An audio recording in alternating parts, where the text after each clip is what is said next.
बहिया आयल पशुकवार।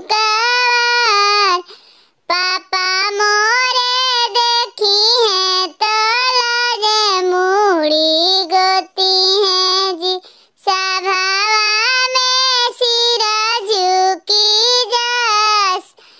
चाचा मोरे देखी है तो लाजे मुड़ी गोती है जी। सिरा मोरे झुकी नुजस। मामा मोरे देखी है तो पेटवा पोछाई है हो। भाभी देखी देसा देसी पेठाई।